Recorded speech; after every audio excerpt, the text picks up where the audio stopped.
very good health. Cheers. It's extraordinary, in a way. It's very illogical, actually, when you pick up something which is purely alcohol and say to somebody, good health. When you actually think of the properties of alcohol, the damage it does to you, it destroys your brain cells, gives you enormous headaches, double vision, DTs, destroys your stomach lining, your bladder, your kidney, your liver. And we say, good health. We say, cheers, good health, long life, happiness. We should be actually saying, misery, short life, bad health. It's very odd, that, actually, isn't it? I mean, we don't actually pick up anything that's healthy. We never toast somebody with a glass of water or a cup of tea. I mean, if you're in a bar, you look across and you go... If you're in a cafe with a cup of coffee, you know... One of the things that the Irish actually are accused throughout the world of being perhaps the most illogical nation in the world. Now, I don't actually think that we are illogical. I think that we are a nation of what would be termed lateral thinkers. I don't mean we lie down and think about it, but we approach subjects in a different way. For example, I guarantee you, if you go to Ireland and ask for directions from an Irish person, 9 out of 10 people will advise you not to start from where you are.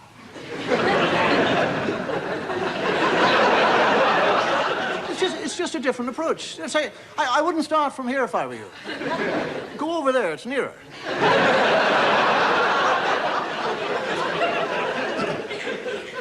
I actually saw, I'd been out of Ireland for a while, and I went back and I was in a restaurant, and on the menu, it said goose. I haven't seen goose on a menu for years. So I said to the waitress, I said, how's the goose? She said, I don't know, I didn't ask him. Oh, I said, no, what's it like? She says, it's like a white duck, only bigger.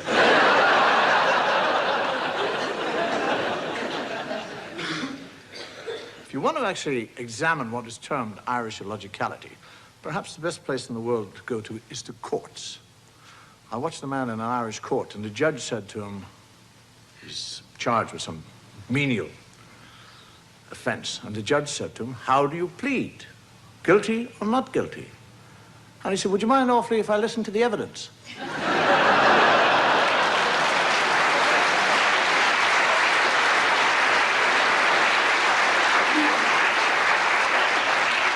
You see, well, the English, they pride themselves on the logic. They look on the Irish as totally kind of lunatic nation people.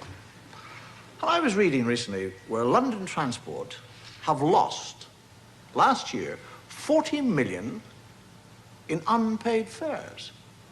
And I thought to myself, well, if they applied Irish logic to that, they could save themselves a lot of money. All they have to do is to cut the fares in half, and they'd save themselves 20 million.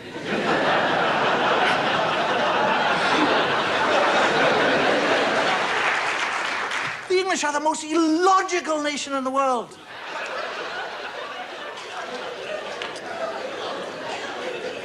And you're guided by the most illogical notices in the world. For example, in this theater here tonight, the audience that are here are informed by the management that when you leave here, you must leave by the exits only.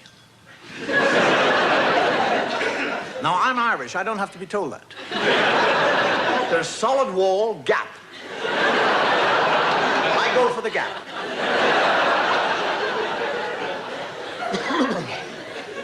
I live near a graveyard which actually has a sign which says, do not use the footpath to the crematorium. It is for patrons only.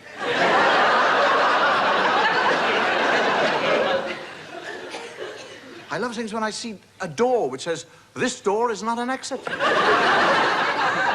is that? This door is not an exit. I've actually seen it in Manchester. I was walking up a laneway. On the outside of a door, it actually says, this door is neither an exit nor an entrance, and must be kept closed at all times.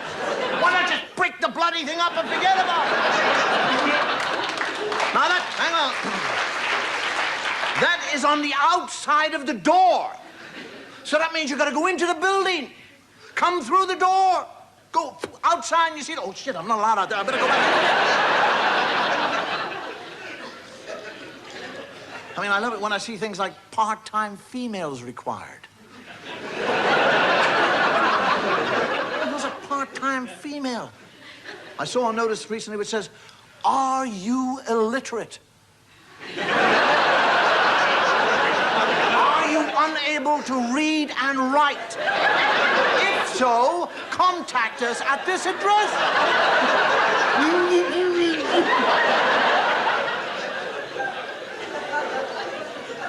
I mean, I go through Soho and I see it which says, live girls dancing.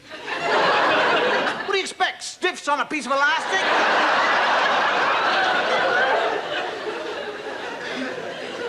I've actually seen by the River Thames a sign which says, this area is liable to flooding.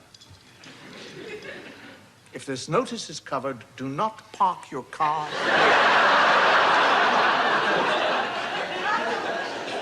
My favorite, actually, is I've seen, have your ears pierced while you wait.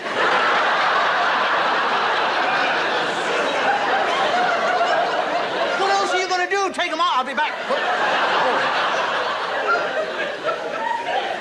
And when we get to the illogicality of any situation, when you think the English, for some reason or another, seem to believe that they impart knowledge and information and understanding through proverbs. They speak in proverbial forms. They say, parents will say to children things like, never cross your bridge until you come to it.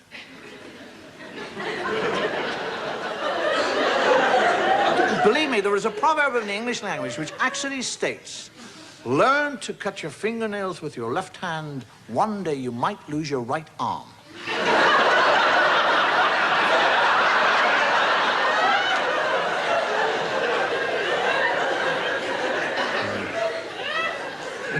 I mean, they're amazing, the English. I mean, they really are with your language. I mean, I was looking for a house, trying to buy a house a few years ago. And every house I went into, people, generally the woman in the house, would show me around the house. And she'd say things, most obvious things. She'd say, this is the kitchen. She'd show me, with a table and a stove and lots of plates. This is the kitchen. This is the lavatory. The cellar is downstairs. I mean, there's that lovely thing. Have you ever sat in a bar at a table, 2 or 3 empty chairs around it? Somebody's bound to come up and say, are you sitting in that chair? No, I'm sitting in this one. No, well, what I mean is there anybody sitting in that chair? Yes, there's 8 people having a gangbang.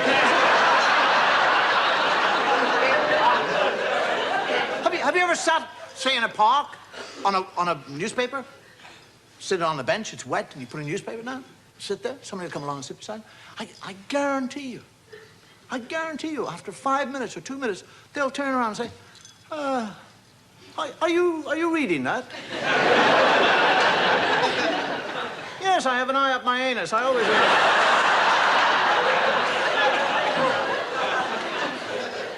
And the English, actually, when they meet somebody who doesn't actually speak English very well, they don't ever work it out and reason it out that the person does not speak English very well.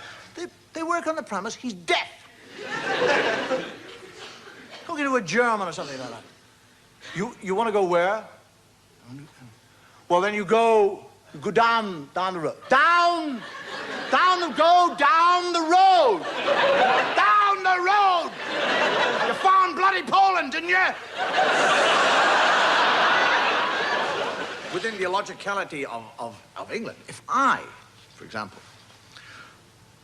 working on the assumption someday we'll have a nice hot summer, go into my garden, and I like the sun, and I decide to strip naked and lie in my garden naked, and my next door neighbor, female, looks out of her window and sees my nakedness. She can actually see my genitals, my private. Oh, my God, what a word. Private. She can actually phone the police and have me arrested for indecent exposure. Now, can you imagine that happening to you? Your career is wiped out. The company that hired... My God, I didn't know he was like that. Your wife will wander around, the neighbors will say, oh, poor darling, my God, imagine being married to a beast like that. Your children will go harassed in school, all the kids, your dad's a flash, your